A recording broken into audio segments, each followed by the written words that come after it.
কোথায় ছিলে এতক্ষণ?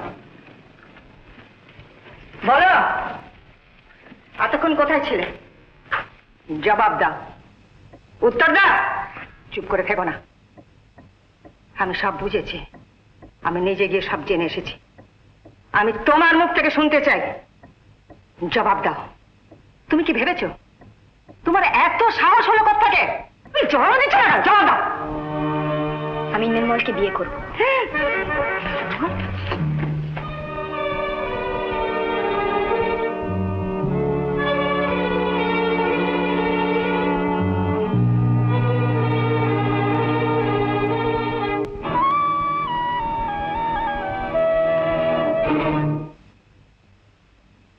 তুই নির্মলকে বিয়ে করবি? তুই বিয়ে করবি নির্মলকে? কিন্তু কি আছে ওর? কি নেই? মানুষের সমস্ত সদ্গুণ ওর মধ্যে আছে। ঐতিহ্য, ঐশ্বর্য, বংশমর্যাদা, এসব কিছু নয়, কিছুই নয়। কুল, শীল, মান।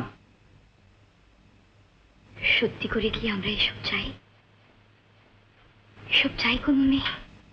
মঞ্জু, আমি বিয়ে করব একটা মানুষকে, তার কুলশীল মর্যাদাকে নয় মা। মঞ্জু, কাব্য আর উচ্ছ্বাস দিয়ে গড়া পৃথিবীটা নয়। ও তোকে যে কথা বলেছে সে তোর সম্পদের দিকে তাকিয়ে। ও ভালোবেসেছে তোর অর্থকে। অর্থহীন, সম্পদহীন, রাজ পরিবারের সঙ্গে সম্পর্কহীন তোকে কেউ ভালোবাসতে পারে না।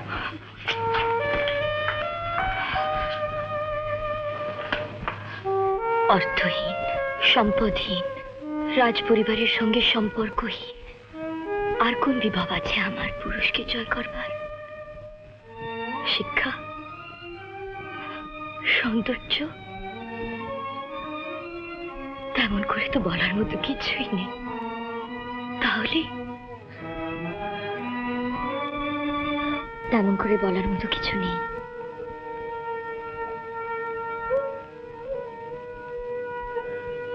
শোনো, তোমার যা আছে আমি তাই ভালোবাসি। ভালোবাসি তোমার প্রেমিক মনকে, শ্রদ্ধা করে তোমার ভালোবাসাকে। কিন্তু সবাই যে বলে। বলে বলো, ওদের বলতে দাও। তুমি সমস্ত ঐশ্বর্য ছেড়ে আমার কাছে চলে এসো। চলে এসো খুব একটি সাধারণ মেয়ে হয়ে। আমার ভালো লাগবে। আর তোমার মাকে জানিয়ে দিও যে তার সম্পত্তির উপরে আমার এক ফোঁটাও লোভ নেই। তাহলে তাহলে তাহলে আজ থেকে 5 দিন পরে আসছে সপ্তাহ সোমবারে রাত্রি 8টার সময় হিন্দু মন্দিরে। হিন্দু মন্দিরে আমাদের বিয়ে হবে। আর বিয়েটা হবে একটি মেয়ের সঙ্গে একটি ছেলের। কোন রাজকন্যার বিয়ে নয়, সম্মানিত বোনের ভাইয়ের বিয়ে নয়। আর সেদিন তুমি আমার কাছে আসবে ঠিক এমনি নিঃশঙ্ক হয়ে, এমনি আবেগ চঞ্চল মন নিয়ে। আপাতত এটা রাখুন, যদি আরো টাকা করে কিছু লাগে পরে দেওয়া যাবে। তবে দেখবেন যাতে বিয়েটা ঠিক সুষ্ঠুভাবে হয়ে যায়, বুঝলেন না? কারণ আমার লোক বল বলতে বিশেষ কিছু নেই, আর মেয়েটির তো কেউই নেই। ঠিক আছে ঠিক আছে, আপনি কিচ্ছু ভাববেন না নির্মল বাবু, সমস্ত ব্যবস্থা ঠিক থাকবে। আমাদের সোসাইটির মেম্বাররা সব উপস্থিত থাকবেন। আর বিয়ে সব শাস্ত্র মতে হবে। তবে কি ওই সোমবার দিন লগ্নের মানে এই 8টার বেশ কিছু আগে আপনারা এসে সব উপস্থিত হবেন, তাহলেই সব ঠিক হয়ে যাবে। ছুটিতে যাওয়া হচ্ছে কোথায়? এই সাঁওতাল পরগনার মধ্যেই কোনো একটা জায়গায় যাবো। তা যাওয়ার আগে কিন্তু আমাকে অ্যাড্রেসটা দিয়ে যাবে। মানে যদি কোনো দরকার টরকার পড়ে এই জন্য। ঠিক ওই কারণে ঠিকানাটাই রেখে যাবো না। আমি ওখানে হনিমুন করতে যাবো, আর আপনাদের জরুরি চিঠিগুলো গিয়ে আমাকে ডিস্টার্ব করবে, ওটি আমি হতে দেবো না স্যার। ও যা হবার ঘুরে এসে হবে। তো আয়োজন দেখে মনে হচ্ছে বেশ একটা প্রিপেয়ার্ড ইলপমেন্ট। এতে একটু এক্সাইটমেন্ট বাড়ে, বুঝলেন না? অত লম্বা রান করবেন স্যার? আরে বাবা, এই গাড়িতে এর চেয়ে ঢের বেশি রান আমি করেছি। সারা ভারতবর্ষ এই গাড়ি নিয়ে চষে বেরিয়েছি। এখন নেহাত নতুন কোনে চলবে, এই জন্য।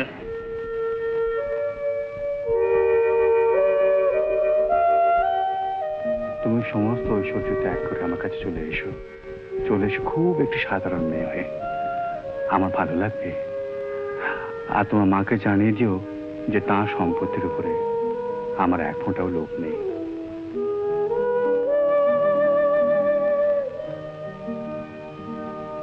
কি হলো, আর দেরি কত? কাজ বাকি রয়ে গেছে। আর করতে হবে না, যাও। একটু কাজ বাকি। খবর দেখে আরে, ব্রেক করো, ব্রেক করো। আর ব্রেক দিতে হবে না। খবরটা শোনা করা যায়। তারপর মনে হলো যে আপনি একমাত্র লোক যে গেলে ব্যাপারটা সুরা হতে পারে। আচ্ছা শুনুন, আপনি ঠিক করে জানেন যে হিন্দু মন্দিরে বিয়েটা হচ্ছে? খবর তাই, আপনি দয়া করে দেরি করবেন না। আমি গাড়িটা বার করতে পারি? হ্যাঁ হ্যাঁ, আপনি তাই বলুন। আমি বরং একবার অনুরূপার সঙ্গে কথা বলে দেখি। তুমি কি সত্যি যাচ্ছ? হ্যাঁ। মঞ্জু, এভাবে না গেলেই হতো না? আজ যে যেতেই হবে মামা, যার সঙ্গে সারা জীবন চলবো বলে ঠিক করেছি, আজকের পুণ্য লগ্নেই যে সে চলার শুরু। না, তুমি যেতে পারো না। ভবিষ্যতের সমস্ত আশায় জলাঞ্জলি দিয়ে বংশের মান মর্যাদা নষ্ট করে তুমি যেতে পারো না। কিন্তু যেতে আমাকে হবে। তুমি ভালো করে ভেবে দেখো, মান ঐশ্বর্য বংশ গরিমা, তুমি নিজের দিকে একবার তাকিয়ে দেখো। নিজের দিকে তাকিয়েই তো বলছি মা, তোমার মনে মতো যদি বিয়ে হয়, সে বিয়ে হবে বংশের সঙ্গে বংশের, সেখানে আমার অস্তিত্ব কত? কিন্তু এই সমস্তের বাইরে তুমি কত ছোট, কত নগণ্য, কত সামান্য হয়ে যাবে, তা তুমি একবার ভেবে দেখেছ? কিন্তু সেইটাই তো আমার নিজের চেহারা, সেই তো আমার সত্যিকারের রূপ। কিন্তু মা, সেই রিক্ত রূপ তো কেউ মেনে নিতে পারবে না। নিশ্চয়ই পারবে মামা, কেবলমাত্র সে আমাকেই মেনে নেবে। জীবনের মূল্যবোধ আমার কাছে নতুন রূপে ধরা পড়েছে, আর যে আমার জীবনের মূল্যবোধ বাড়িয়ে দিয়েছে, তার ডাকে সাড়া না দিয়ে তো আমি পারবো না। ওরা তোমায় ভুল বুঝিয়েছে, ওরা কথার ব্যাপারী, শুধু কথাতেই ভুলিয়েছে। কথা দিয়েই যদিও আমাকে এই পরিচয় ভোলাতে পেরে থাকে, তবে কথা দিয়েই ও আমার ভবিষ্যৎকেও ভুলিয়ে রাখতে পারে। শুধু কথাতেই তার জীবন চলবে না, তা নিয়ে আমার চিন্তা করার কোনো প্রয়োজন নেই। কিন্তু আমি তোমাকে বুদ্ধিহীনার মতো কাজ করতে দেবো না। তুমি মানতে বাধ্য, এই আমার হুকুম। কোনো হুকুমেই তুমি আমাকে আটকাতে পারবে না মা, যেতে আমাকে হবে। যেতে আমি দেবো না। যেতে দিতে তুমি বাধ্য। না, আমি তোমাকে জোর করে আটকে রাখবো। জোর তুমি করতে পারো, কিন্তু আটকে তুমি রাখতে পারবে না। আইন আমার সপক্ষে, আমি সাবালিকা। ঠিক মঞ্জু, এটা কি বলছিস? ঠিকই বলছি মামা, 8টার আগে আমাকে পৌঁছতেই হবে, আর সেই জন্য কোনো বাধাই বাধা বলে মানবো না। ডাকি নন্দন, দরজা বন্ধ করো।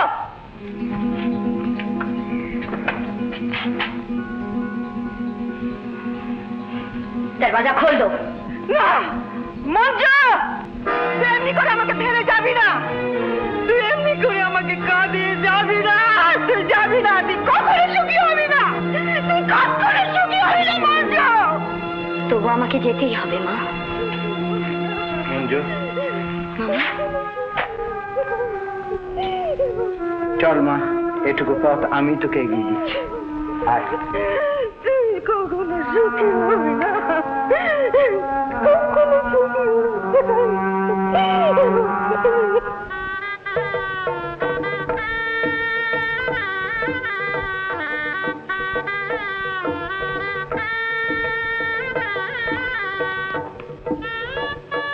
বাহ, নির্মলের ম্যানেজমেন্ট খুব ভালো, চমৎকার।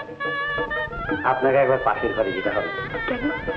হিন্দু ধর্মে শালন করা পট্টবাস পরিহিতা কন্যা সম্প্রদানের নিয়ম। আপনি তাড়াতাড়ি যান, মেয়েরা ওখানে সব অপেক্ষা করছেন, লগ্নের আর বেশি দেরি নেই। আর নির্মলবাবু ফোন করেছেন, তিনি একটু বাদেই আসছেন, বুঝলেন? হ্যাঁ, আপনি যান, আপনি নিজেন নিজেন। না, আমি বলছিলাম যে নির্মলের ম্যানেজমেন্টটা বেশ ভালো না? চাবি তবে সত্যি চললেন? মনে তো হচ্ছে। সস্ত্রী কাচ্ছেন কবে? মাস 2 পরে ওই ঘরটা যেন থাকে। গাড়িতে। 2টো সুটকেস কেন? সঙ্গে নিয়ে যাচ্ছে। রেখে যান না, আমরা বুক করে দেবো। অমনি ঠিকানাটা জেনে নেওয়া মতলব ওটাই হচ্ছে না, আমি নিজেই বুক করে দেবো। কিন্তু সত্যি যদি কেউ ঠিকানা জিজ্ঞাসা করে? বলবেন বে হদিস, বে ঠিকানা। চলি। এসেছেন? শিখেছেন?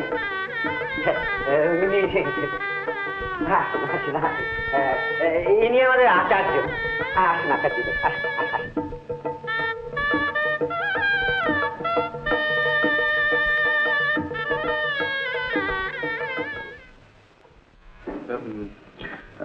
তুমি এখনো রোগী দেখছো? No, she is last. আর সব সেরে ফেলেছি। আমারও তো অবশ্যই সেরে ফেলেছো। কি তুমি যাবে না? কোথায়?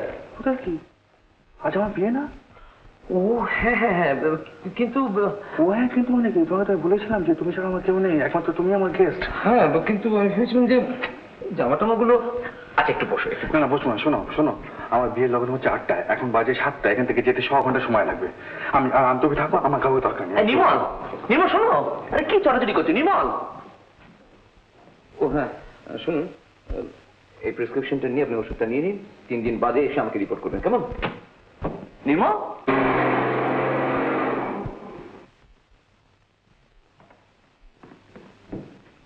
ড্রাইভার ফলো করো তো। বিয়ে করতে? হ্যাঁ হ্যাঁ, নির্মল বাবু অনেকক্ষণ হলে বেরিয়েছেন। যে দূরত্ব বলছেন এতক্ষণ তো পৌঁছে যাওয়ার কথা, না পৌঁছলেও এক্ষুনি পৌঁছে যাবে। আচ্ছা আচ্ছা, আসছে আসছে আসছে আসছে আসছে, এক্ষুনি এসে পড়বে। এক্ষুনি আসবে।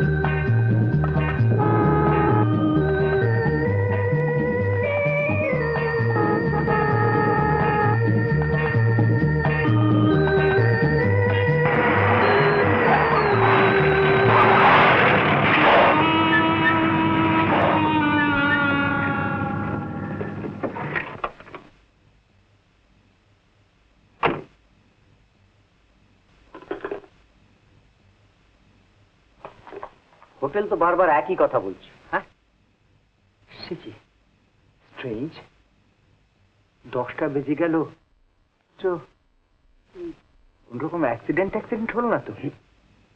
হ্যাঁ, আমিও তাই ভাবছি। আমি হাসপাতাল আর থানায় ফোন করে দেখি। হ্যাঁ হ্যাঁ, আচ্ছা আপনি তাই করুন, আমি ওদিকে 2-1টা জায়গায় খুঁজে আসি। হ্যাঁ, নির্মলের বিয়ে। নির্মলের বিয়ে আজকে? হ্যাঁ। কি বলছেন কি আপনি? আমরা তো কিছুই জানি না বিয়ে। হ্যাঁ, নির্মল তো আমাদের কিছুই জানায়নি। সে কি? আমাদের সঙ্গে তো কোনো সম্বন্ধই রাখে না। এর বেশি কিছুই জানি না। তাহলে গেল কোথায়? আমি তো থানা, পুলিশ, হাসপাতাল সব জায়গায় তো খোঁজ করলাম, কোথাও তো তাদের সন্ধান পেলাম না। কোনো খোঁজ পেলেন না? না, তাদের কোনো আত্মীয়ের বাড়িতেও তো যায়নি। তাহলে বললাম তো, আজ সন্ধ্যেবেলা তিনি হোটেল ছেড়ে চলে গেছেন। বিয়ে আছে বলছিলেন, কিন্তু কাউকে নেমন্তন্ন করেননি। এরপর কোথায় যাবেন জিজ্ঞাসা করাতেও ঠিকানা দেননি, বললেন বেহদিস, বেঠিকানা।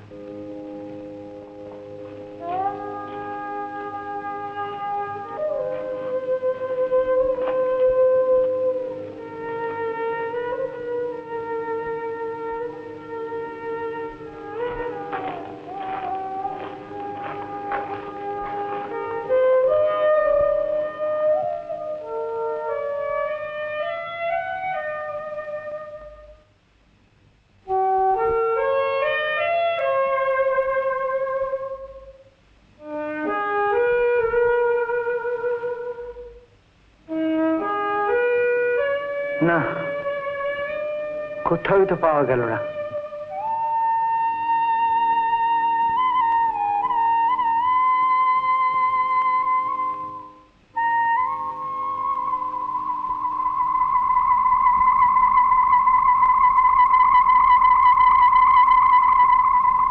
মঞ্জু,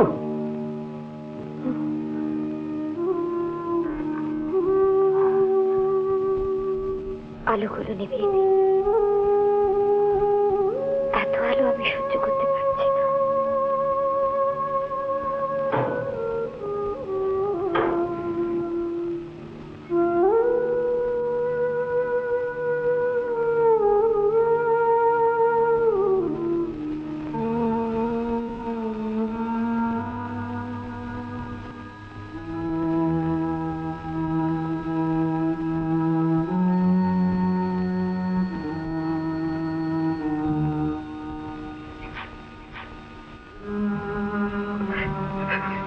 মঞ্জু, মঞ্জু, আমি তোকে অন্তর থেকে অভিশাপ দিইনি মা, আমি তোকে অন্তর থেকে অভিশাপ দিইনি মঞ্জু। এমন যে ঘটুক আমি এটা চাইনি, আমি এটা চাইনি মা।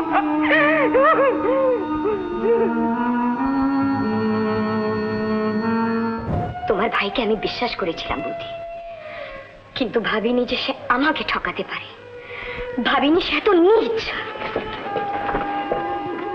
এ বিয়ের অর্থ আমার দিক থেকে অন্য প্রয়োজন আছে, কিন্তু আপনার দিক থেকে এ বিয়ের অর্থতেই সীমাবদ্ধ থাকবে। কাদা ঘাটাই আমার সার, কিন্তু যার মনে জ্বালা ধরাতে চাই এসব তার নজরে পড়ে না। আমি তো কিচ্ছু বুঝতে পারছি না। বুঝতে চেয়েও না।